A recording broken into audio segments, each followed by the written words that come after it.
পারে, স্বাধীনতা সার্বভৌমত্ব রক্ষা করতে পারে। সেই জন্য আমি সর্বপ্রথম মহান আল্লাহকে ভয় করি এবং আমার জন্ম মৃত্যুর মালিক আল্লাহ।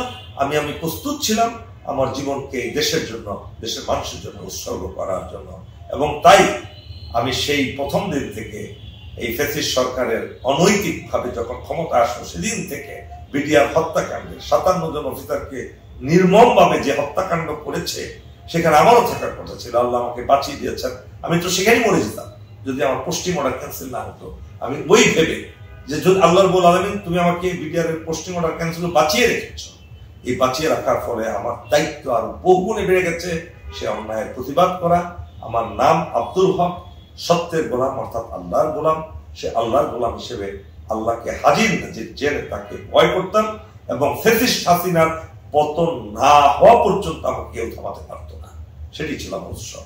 যারা কোন আদর্শের বিরুদ্ধে যুদ্ধ করে, বিশেষ করে আপনাকে বুঝতে হবে সারা বিশ্বব্যাপী ইসলামী আইডিওলজির বিরুদ্ধে ইসলামের শত্রুরা সুকৌশলে একটা আবহ তৈরি করে এবং সেখানে সত্যের কোনো বিন্দু মাত্র উপাদান থাকে না। আপনি বিশ্বব্যাপী দেখেন,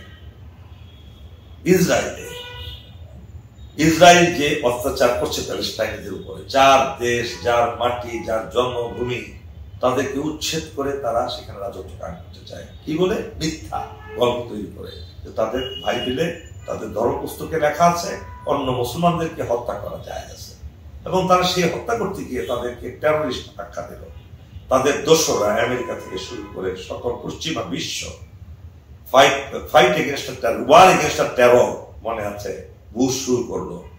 এই যে তারা মিথ্যার উপর দিয়ে মিথ্যা কথা বলে মানুষকে বুঝিয়ে 100 বার মিথ্যা বলে সেটাকে সত্য পরিণত করে সত্যের বিরুদ্ধে, আদর্শের বিরুদ্ধে যুদ্ধ শুরু করলো, সেইটার আবহাওয়াটা ইন্ডিয়া ফলো করেছে এবং ইন্ডিয়াও সেই মিথ্যার সাথে জড়িত।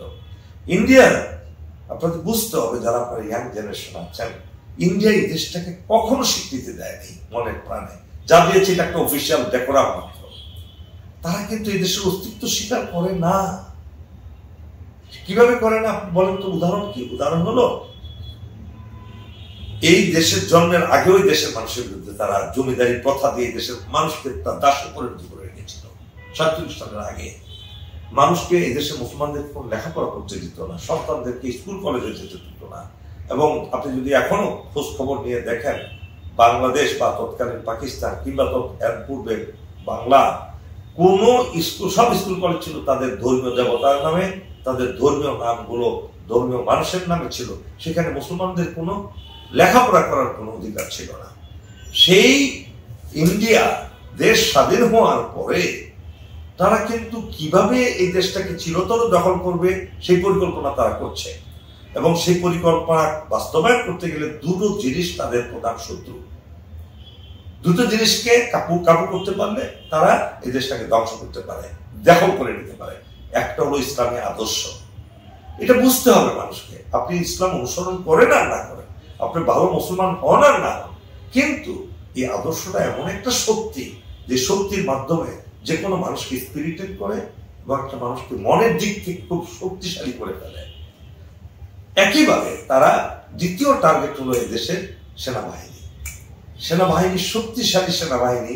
এবং এই সেনাবাহিনী 1971 সালে পাকিস্তানি হানাদার বাহিনীদের বিরুদ্ধে যুদ্ধ করে, এই সেনাবাহিনী কিন্তু দেশের মানুষের আপামর জনগণের নেতৃত্ব দিয়েছে, কোন পলিটিক্যাল লিডার দেয় না। কিন্তু জেনারেল আতউল গনি ওসমানী ছিলেন সেই মুক্তিযুদ্ধের সর্বাধিনায়ক।